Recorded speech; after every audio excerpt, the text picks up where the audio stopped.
नमस्कार, मैं हूं आपकी दोस्त MS आडर और आज मैं लेकर आई हूं आप सभी के लिए चैप्टर नंबर 32। हिमांक के घर पहुंचते ही सौम्या और स्मृति ने उस अपने कमरे में ठहराया और सौम्या और स्मृति को उसने अपने कमरे में ठहराया। सौम्या ने हिमांक की ओर देखा और कहा, हिमांक ये तुम्हारा घर है, यहाँ तुम्हारी खुशबू है हर जगह। हिमांक ने मुस्कुराते हुए कहा, सौम्या अब ये हमारा घर है। उसने सौम्या का हाथ थामा और उसे खिड़की की ओर ले गया जहाँ से ऑर्किड सिटी की चांदनी झांक रही थी।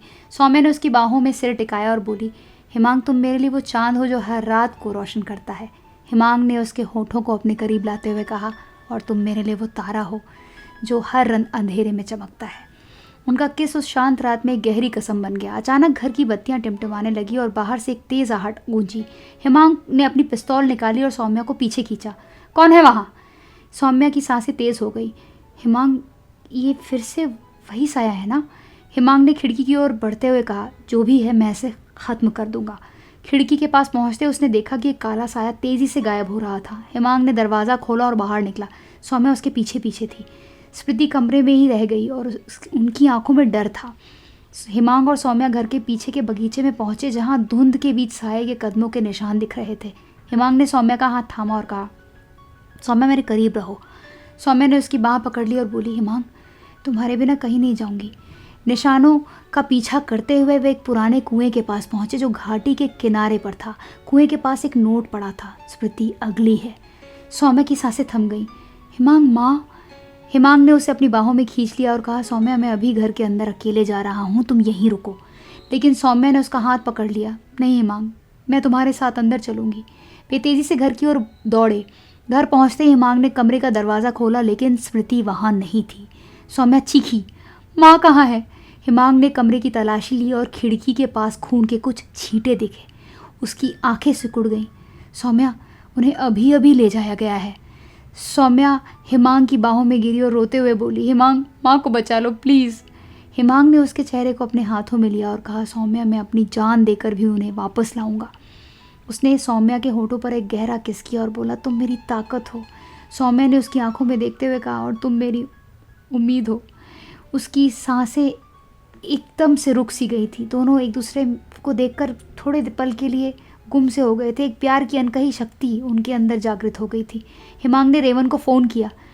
रेवन, स्मृति आंटी फिर से गायब है, हमें तुरंत मदद चाहिए।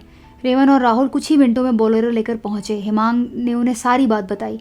राहुल ने कहा, हिमांक ये साया बहुत तेज़ है यार, हमें सोच समझ कर कदम उठाना होगा। हिमांक ने सौम्या का हाथ थामा और कहा, चलो कुएं के पास के निशानों का पीछा करते हैं। वे फिर से बगीचे की ओर बढ़े। निशान कुएं से आगे एक जंगल की ओर जा रहे थे। जंगल में धुंध गहरी थी और साये की मौजूदगी हर कदम पर महसूस हो रही थी। हिमांक ने सौम्या को अपनी बाहों में लिया और कहा, सौम्या मत डरो, मैं हूं ना। सौम्या ने उसकी छाती पर सिर टिकाया और बोली, हिमांक तुम मेरे लिए वो ढाल हो जो मुझे हर खतरे से बचाती है, मगर मुझे बहुत डर लग रहा है। तभी जंगल के बीच एक ठंडी हंसी गूंजी। हिमांक ने अपनी पिस्तौल तान दी। कौन है वहाँ? एक साया पेड़ों के पीछे से निकला। उसका चेहरा नकाब से ढका था। उसकी आवाज़ गहरी और खतरनाक थी। मेजर हिमांक, तुम बहुत जिद्दी हो। स्मृति मेरे पास है और गहना मेरा होगा। मैं तंत्र साधना से परिपूर्ण उस खानदानी गहने को लेकर रहूँगा। हिमांक ने सौम्या का पीछा किया और कहा, स्मृति आंटी को छोड़ दो वरना ये तुम्हारी आखिरी रात होगी। तुम पागलों वाली बातें मत करो। तुम ये क्या तंत्र मंत्र की बातें कर रहे हो? तुम पागल खाने जाकर अपना इलाज करवाओ। साया हंसा और बोला, मैं वो हूँ जिसे तुम कभी नहीं पकड़ सकते। साया तेजी से हिमांक की ओर बढ़ा। उसके हाथ में एक चमकता हुआ खंजर था। हिमांक ने उसे अपनी बाह से रोका और एक जोरदार घूंसा।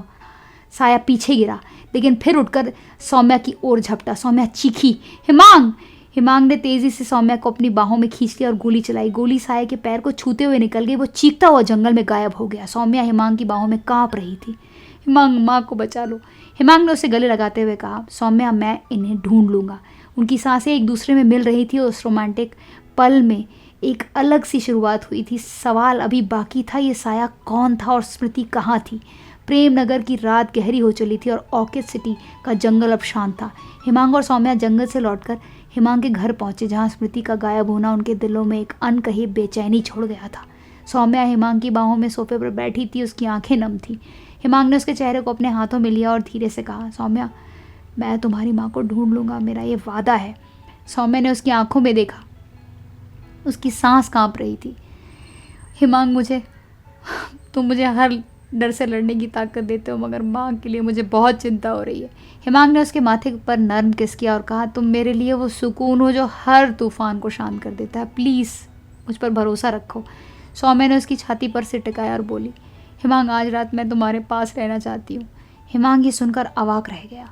इसी के साथ इस रोमांटिक नॉवल का ये वाला चैप्टर यहीं पे कंप्लीट होता है। मिलते हैं बहुत जल्द, जिसमें मैं आप सबको अगले चैप्टर की कहानी सुनाऊंगी और जानेंगे कि स्मृति को वो कहाँ लेकर गया और कितने कैसे वो लोग उस साये को पकड़ पाएंगे, कैसे स्मृति ज़िंदा बचेगी या नहीं बचेगी।